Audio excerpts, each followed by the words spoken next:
Hey everyone! So we haven't really been playing around with this thing a whole lot lately, and there's a reason for that, because it's not currently running, and it really hasn't been for quite a while. But I think it's about time we bring this back to life, because we might want to bring this out for an upcoming event.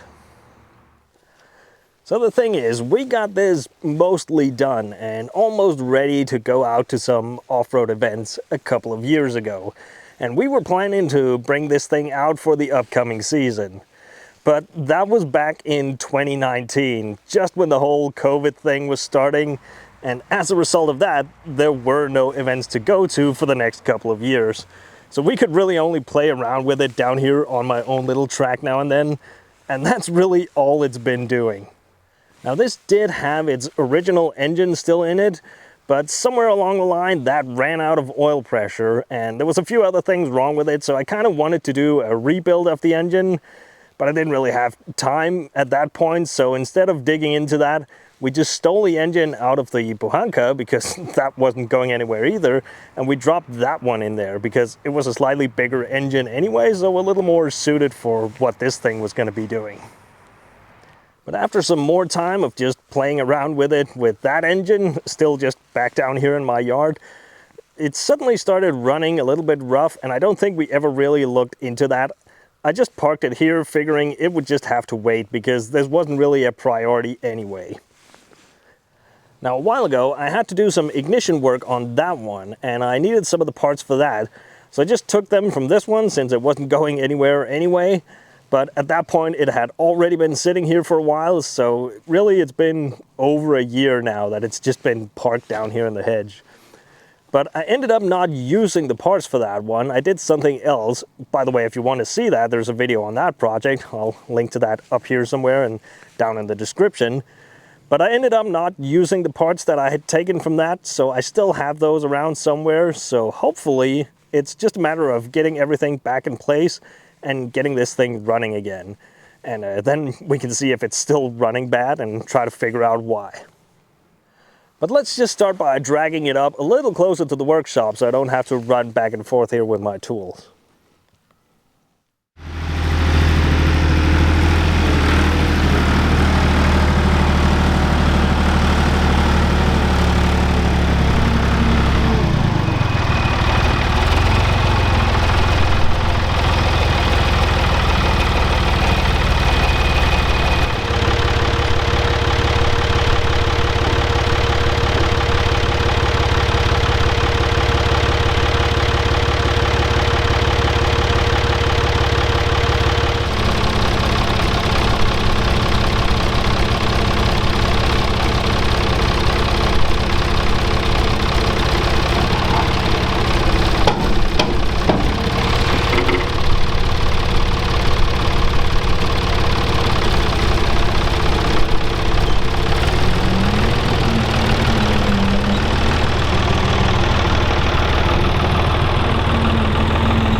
Well, this thing is already proving itself to be very handy to have.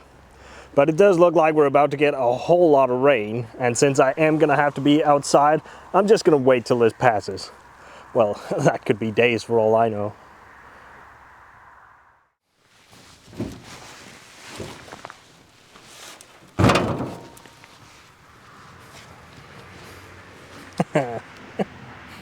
So I guess this is how you can tell that it's been a while.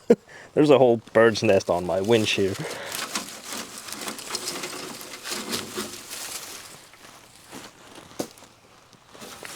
What a mess. Anyway, a quick look in here and I can tell that we're missing pretty much everything.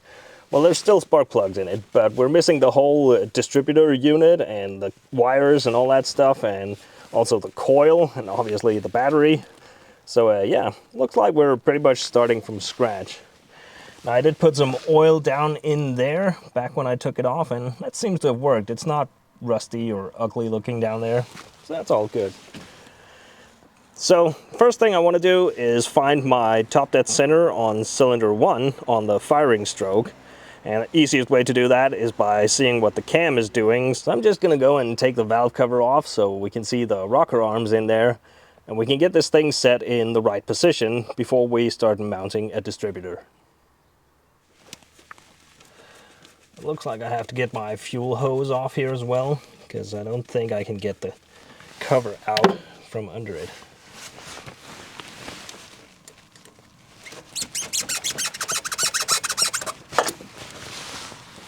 There we go.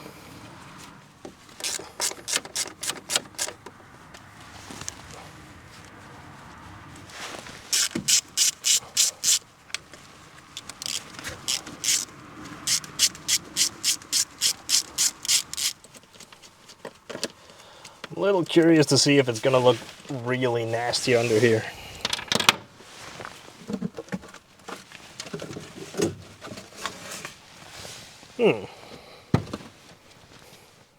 Well, no, that's really not bad at all.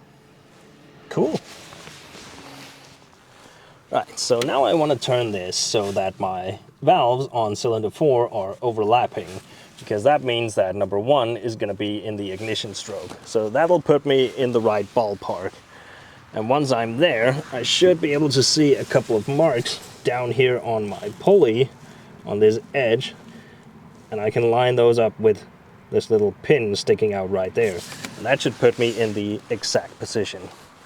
But because I know it's been a while before I start turning this thing, I kind of want to pull those plugs out and spray a little bit of oil down in there just to help those piston rings. And also we can take a look at the plugs just to see how they're doing.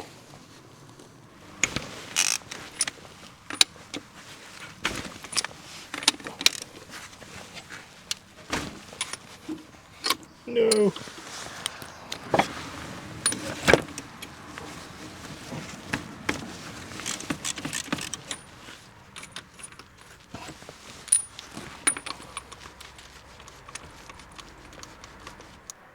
Well, they're not very pretty. There's a lot of soot on there. But I think these will do fine with just a little bit of cleaning. They're not all that old after all.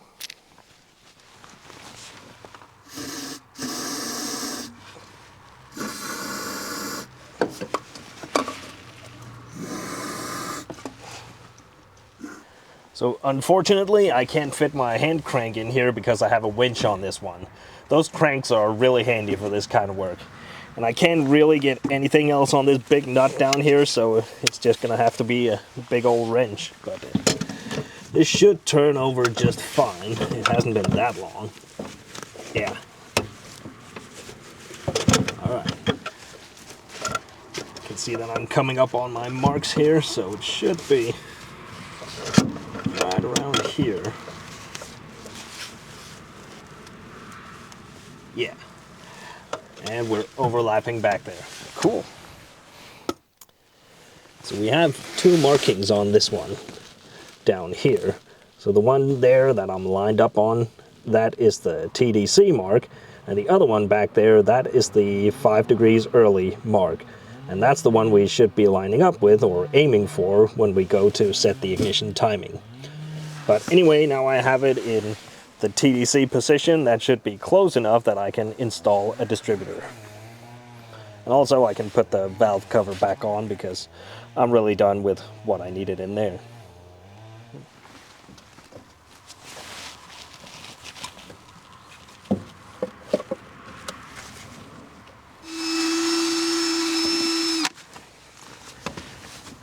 Just got that cleaned up a little bit.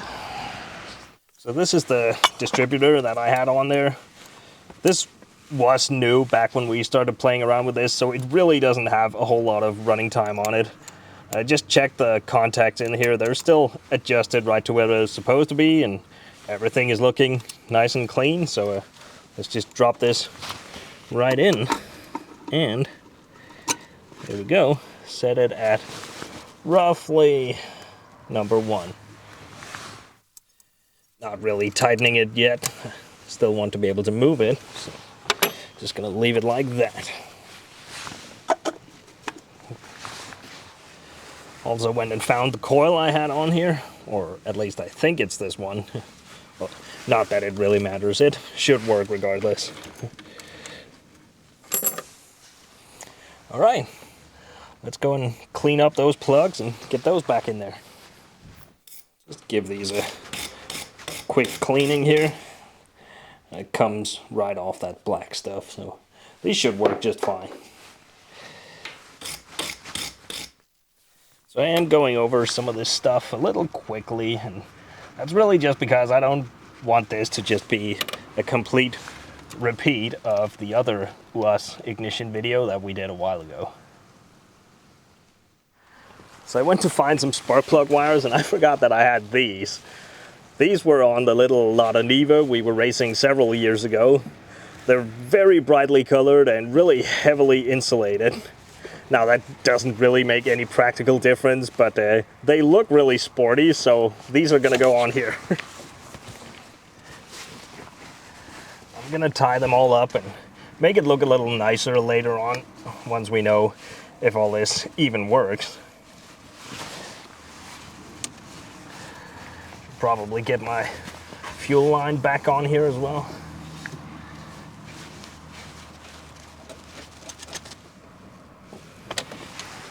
All right, get this little vacuum line back over here as well. So now we just need some wires run up to the coil here. And I think the one hanging in here is my ignition, but I'm actually not 100% sure. So I'm just gonna put a battery in now so we can put the ignition on and see what kind of power we have up here. This one should be all charged and ready.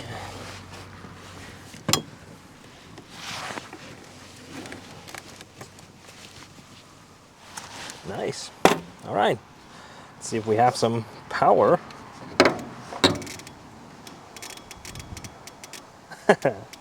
There's a relay that's not sounding all too good.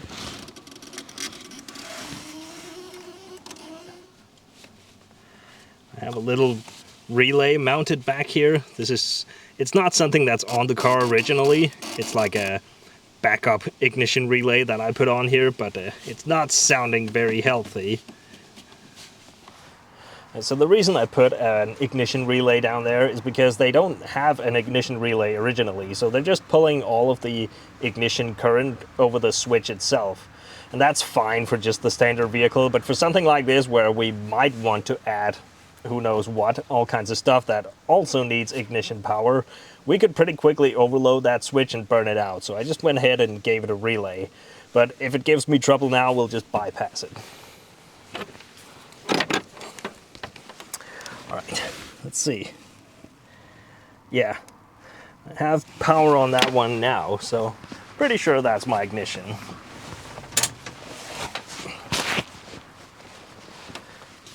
Try it again, and the power is gone. All right, so that is the wire I want on there. Just get that out of the way, and we want to run this on here.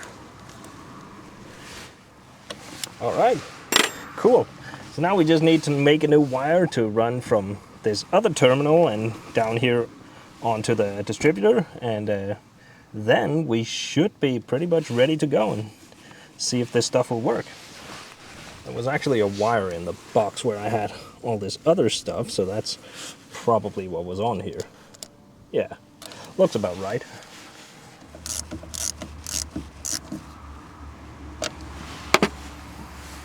All right, so now this should work. Now I suppose we can just try and turn it and see if we have spark. Yeah. Right, before I start just cranking away, I should probably just check that we have some oil in this thing. I mean, it should still be there. I haven't seen it leak out anywhere, but let's just be on the safe side. Yeah, I mean, it's a little low, but it is there. So, all right. So it should be pretty easy to crank the starter from out here because we have the starter relay right here. And it's really just connecting this terminal with this terminal. This one runs right down and activates the relay down on the starter. So we should be able to just short it right across these two.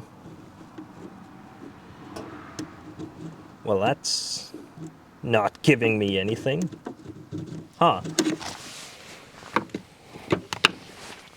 Let's just check what we have down here. I do have power. Wait. I also have power on this one. That can't be right. If there really is power on this one, the starter should be turning. Huh. There's something strange going on here. Yeah. Okay, so whenever your electronics are doing something really weird, in my experience, it's almost always a ground issue somewhere. And I just wanted to check my little ground coming out of here. This one is coming from the main breaker up here on the inside. So this wire from the negative on the battery just loops in here to the underside of this breaker and then right back out here where it connects to ground on the vehicle here and runs back out to my winch as well. And the thing is, it has a little bit of drop here, so there is some connection, and it increases when I disconnect the breakers, so it's doing something, but really this should go to 0 when I activate that, and it doesn't. So this is not really giving me a good connection, this breaker up here. These vehicles do have a main breaker on the inside here normally, but for competition purposes, we need to be able to access it from the outside, so that's why I put this one on. But it seems like it's not really making good connection, though that's probably what's going on here.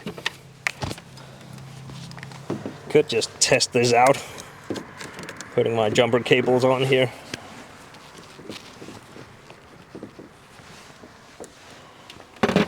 Let's see what it does now.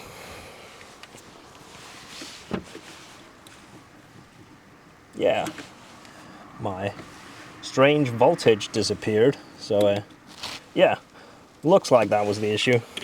Let's try short these two out, see what happens.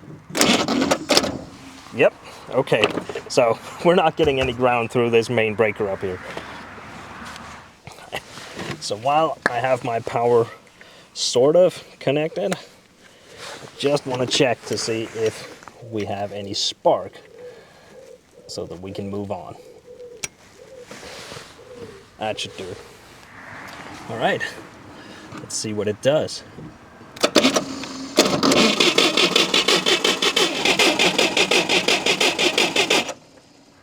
All right, so it looks like I got everything tied together more or less correctly. We do have some sparking. It's not a very powerful spark, but I can also hear the starter is not spinning all that fast. So I don't think I have the best connection over here. So I'm going to see if I have another one of these breakers that I can put in here. Otherwise, I'm just going to bolt the wires together underneath here. And then we can go ahead and put some fuel in this thing, pump it up here, and see if we can get it going.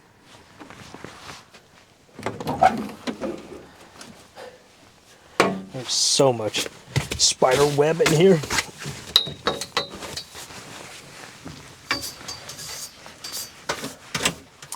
Anyway, I did find a new breaker for it. It's even one that's in slightly better quality. It's just a China one that I have in here now. Now this one is used, but I did get it for free, so why not? Just gonna pop this in here.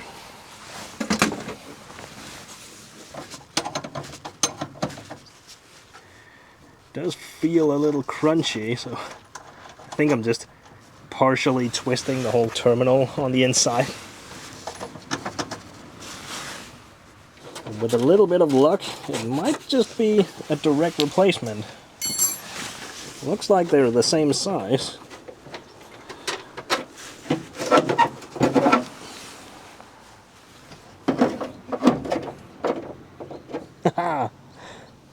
Even the bolt holes line up and everything. Sweet. Haha.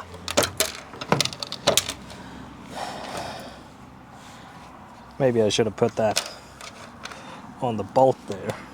Yeah, I might just do that. Right, I got it connected underneath there, so now I should be able to just flick that main power on and ignition. Oh yes. Nice. So that is the electrical issue taken care of, or at least that one. There's probably some more. But yeah, I guess it's time for some gasoline now. Just gonna get the anchor out of the way so I have a little more room to get back there. I don't think I left any fuel in here. If I did, it's not very much.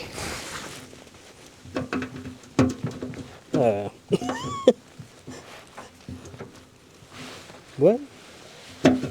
Okay.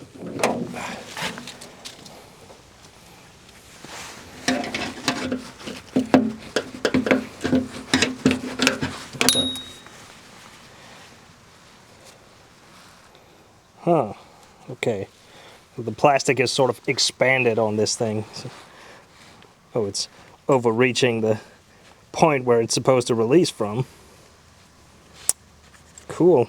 Might be able to just shave that down a little bit. This is also some China stuff, by the way. So I'm not really surprised. There is a little bit of fuel in there, but it's not enough to get us going.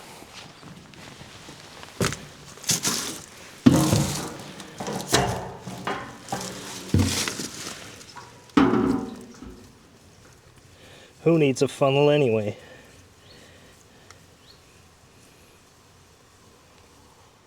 You can see on the cap here, this plastic part, that's the one you rotate.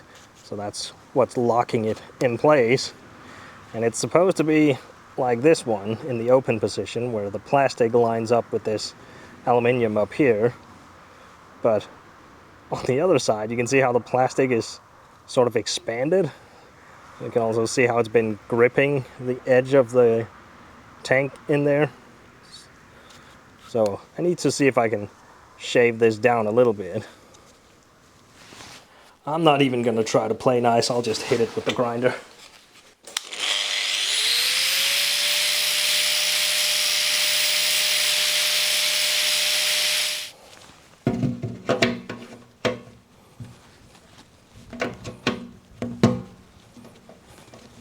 Still locks just fine.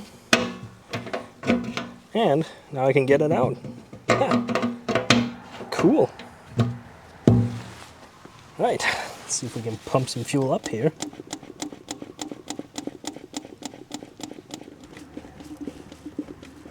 There we go.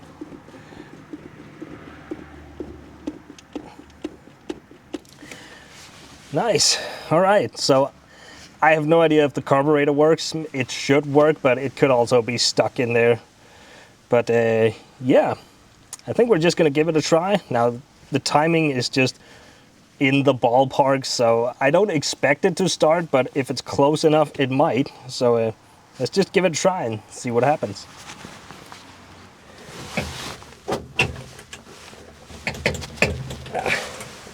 So I'm not really able to pull the choke all the way, so that's probably not going to help.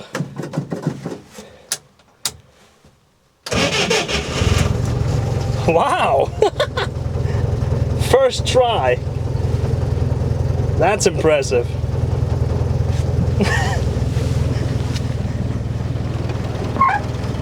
Even sounds like it's running pretty good. Wow, I did not expect that. It's barely making any noise. So for how rough these engines are made, they are running surprisingly smooth and pretty quiet.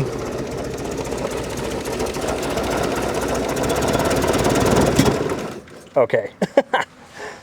I don't think the timing is quite on, but it must be pretty close. Sweet.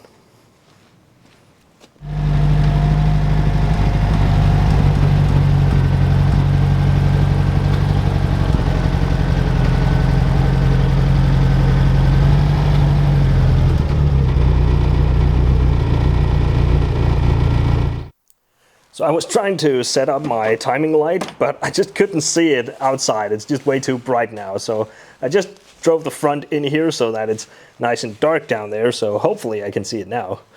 But I was also thinking it could also be that this just can't read through these thick cables, but it should be able to. So let's give it a try.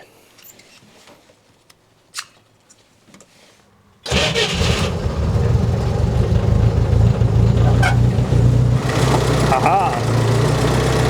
Yeah, this'll work. That is way too retarded. Kinda like me. Okay.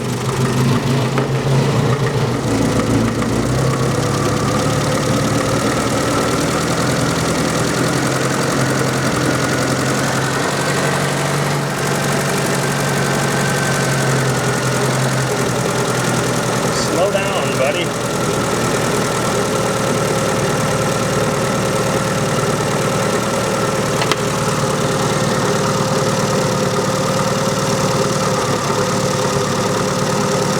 I'm about 8 to 10 degrees ahead. I don't really know how well it's going to pick up on camera, but I turned it back a little bit, so now we are right on that 5-degree mark.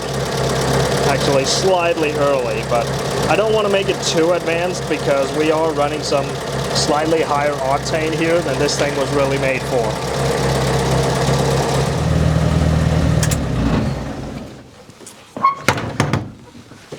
Right, well that's good enough for me. This should be good enough that we can run this thing up to temperature, see if the carburetor is somewhat adjusted correctly, and yeah, let's just go out and see if the rest of this thing works.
Starting to think this hole is cursed. This is exactly where I broke down with the Unimog. Twice. It sounds to me like we're not getting any fuel now. It was sort of hesitating and then just died.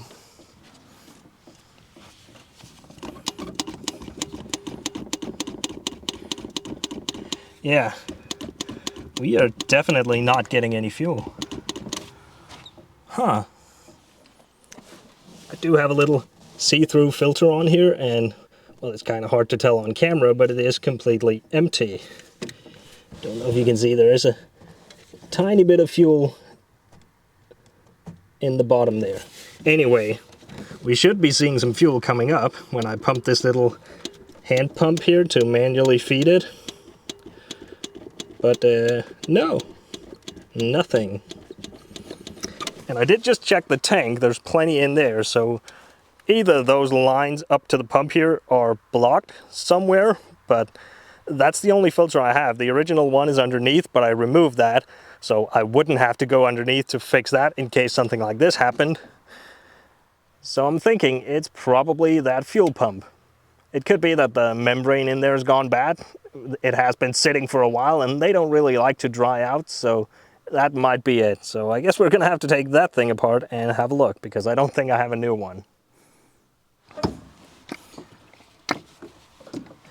So I can't really film what I'm doing down here. My hands are gonna get in the way no matter what. But it's really just the two hoses coming in and out of it and two bolts holding it onto the block. So there's really nothing unusual about this.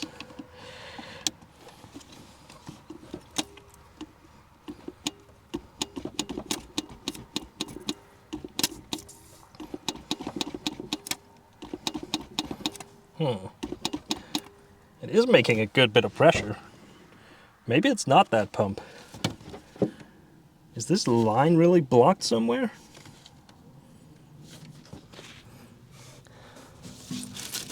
So the line is just going straight out of the tank and right down through the floor here, where I've made a hole for my roll cage, and runs underneath and back up to the engine. You know what, let's just have a look down here.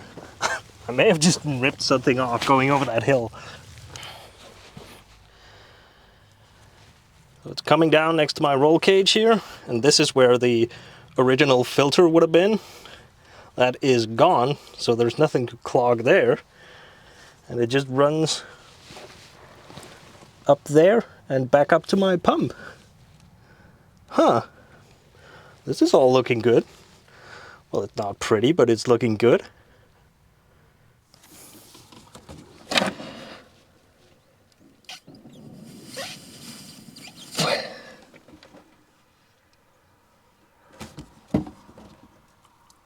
Now I'm getting fuel. Huh. That's weird. There may be some stuff in the tank after all. That's really the only place that could clog.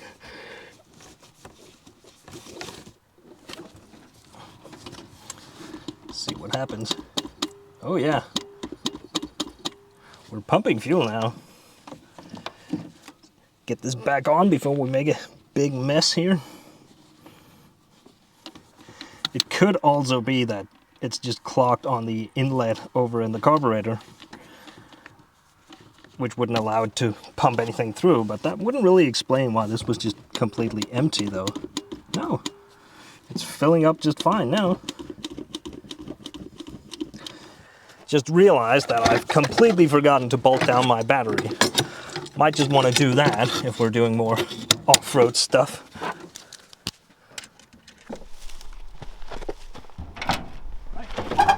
Let's try this again.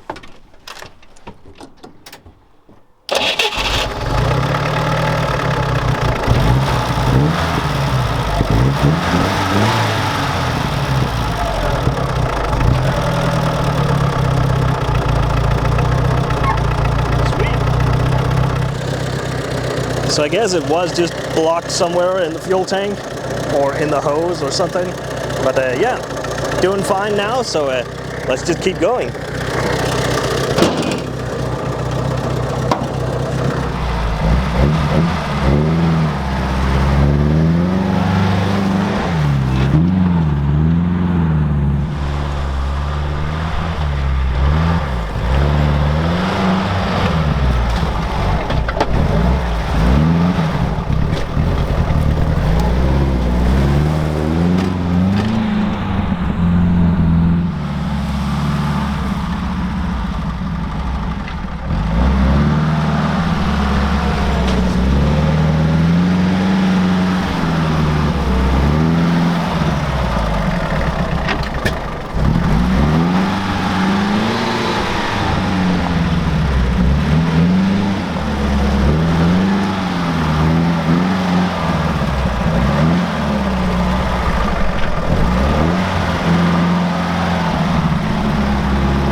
Okay, so I was going to try and make a cool ending shot where I drove down here and up onto this pile and we could end it up there, but it seems I've lost my fuel supply again. So there is something inside the tank that just keeps clogging the line or clogging the port on the tank or something, so I'm going to have to get this thing out and get it cleaned and flushed out, but I'm not going to be doing that now because the day is ending. So I will say I do have a bit of a love-hate relationship with this car because it's one of those vehicles that just never fails to fail. I have no idea how many hours I've spent on it at this point, and it's still just a bit of a pile. And it's just a heck of a workout to drive because there's no power steering, everything is very manual and very heavy, so it's a bit of a job. But that being said, once it is going, this thing is just nearly unstoppable. It doesn't matter what kind of challenge I point it at, it'll just go right through it like it was nothing. So once it is going, it's a hell of a lot of fun, this thing. Anyway, there's still things to be done. I can feel the brakes are virtually non-existent, so there's a job there. I have to fix that tank. And also my oil pressure got suspiciously low through this last part of my driving, so who knows, this engine might be on its last legs, but as I was saying in the beginning, this engine did come out of the old Bucanca that I had, and it was already really bad before I put it into this one. So we're gonna see, it could just be the sensor, but I'm gonna have to check if I do have sufficient oil pressure. Otherwise, there's not a whole lot of point in keeping on with that engine. But the day is ending, so I'm gonna end the video here. It was nice to get this thing going, sort of. So thank you guys for watching along, and we'll see you in the next one.